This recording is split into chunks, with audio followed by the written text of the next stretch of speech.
Okay, so what we need to do here is find the integral between 0 and pi of sine 1000x divided by sine x dx.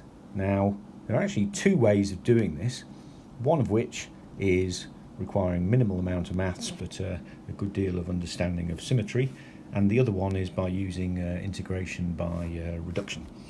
Okay, so let's do the first one first. What we can look at, let's try and draw a picture of the sine curve between 0 and pi.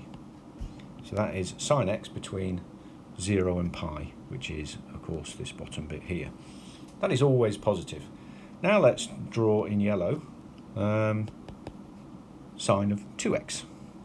So sine of 2x will basically be, and I'm sure I'm going to draw this badly,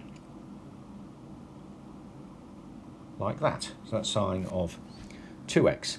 Now when we integrate sine of 2x over sine of x, we're going to be looking at the sum all the way along the curve of this bit here, which is the sine 2x. I mean, I know this is a sine of 1000x, but we're just doing sine of 2x to start with. So the integral sine of 2x, which is the yellow, divided by sine of x. Now here, let's take this point here, for example. When we draw down here, it's going to be that divided by that. Okay? And if we look at the using symmetry around pi over 2 here, and let's just look at the point, the identical point symmetrical, it's going to be that, this, which is that sine 2x, divided by that. This here is negative, and this here is positive, and this here has identical value to that, and this here has an identical value to that. So when we do that divided by that, it will give us a positive figure, and when we do that divided by that, it will give us the identical negative, and when we sum that up between here and here, we will get 0. So the integral between pi and 0 of sine 2x over sine x dx equals 0. We can do that from here.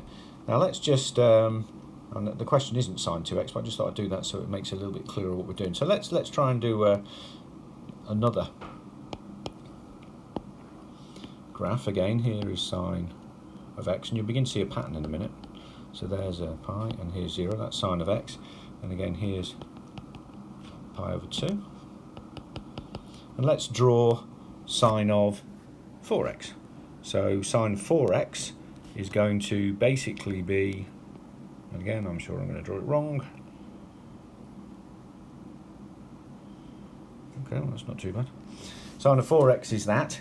When we look at it through the symmetry here, by exactly the same argument that I've just done, when we do sine of 4x here divided by sine of x at that point, and then we find the identical point over here of sine of 4x divided by sine of x. Whatever this value is going to be exactly the same except negative, and when we sum up this, it's going to cancel with this, and when we sum up this, it's going to cancel with this, and again you are going to be left with the integral between pi and 0 of sine 4x over x, sine x dx will again be equal to 0. Now we can actually we can continue by that argument. So we actually know that, we already know the answer now, that the integral between pi and 0 of sine 1000x over sine x dx is going to be 0, because this is an even number, and so by exactly the same argument that we've just done, it's all going to cancel itself out around pi divided by around pi over 2, and the answer is going to be 0. But how do we prove that more mathematically? So what we need to do is we need to find a reduction formula. So let's try and find a reduction formula. The integral of sine to the nx over sine x dx. Well, to do that we need to use a To do that, we need to use one of the trig addition formulae, which is sine A minus sine B equals 2 sine A minus B over 2 cos A plus B over 2. And what we're going to do is we are going to look at in x minus in minus 2 x, which gives us the integral of sine nx minus sine n minus 2 x over sine x dx. Okay, now using this formula here, we find that the integral in of x minus in minus 2 of x equals, we're just looking at this formula here and applying it to here, we get that in minus a is equal to 2 times the integral of sine x cos n minus 1 x dx over sine x, and the sine cancels out, which means that we are left with in x minus in minus 2x equals 2 integral cos n minus 1 x dx, and that is easy to integrate because the integral of cos n minus 1 is equal to 2 sine n minus 1 x over n minus 1. Okay, so now we have that this equals this, and so now we can say that in x equals 2 sine of n minus 1 x over n minus 1 plus n minus 2 x. So when we are looking at I of 1000x, which is going back to our original question, let's just remember what it is we're actually trying to do here. We are trying to, let's just get a bit more space. So we are trying to integrate between pi and 0 sine of 1000x over sine x dx, and we're going to use this reduction formula here.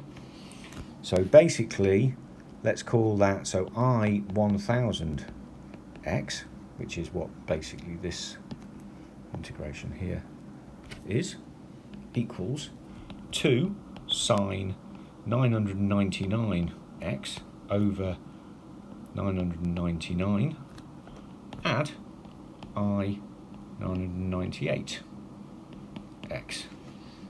Now, between 0, this is between 0 and pi. Now, sine of pi is 0 and sine of 0 is 0, so this is going to be 0.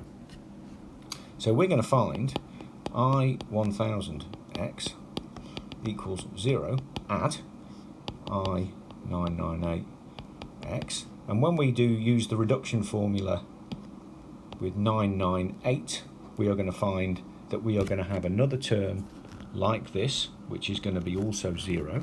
So we're going to end up with I 1000x equals a bunch of zeros, which is all of the terms as we go from I 1000 to I 998 to I 996 to I 994, all the way down until we get I2 of x. Now I2 of x we can actually solve fairly easy, because I2 of x is the integral between pi, I2 of x is the integral between pi and 0 of sine 2x over sine x dx, which equals the integral between pi and 0 of 2 sine x cos x dx over sine x, which equals the integral between pi and 0 of 2 cos x dx, which is 2 sine x between pi and 0, which again we know is 0. And so therefore, finally we get to the formal answer. We know that the integral between pi and 0 of sine of 1000x over sine x dx equals 0. And we can use that basically to be slightly more generalised and say the integral, by exactly the same logic, the integral between pi and 0 of sine of 2k x over sine of 2l x dx is also 0, where k and l are both contained in the integers, which is a very powerful thing. Et voila!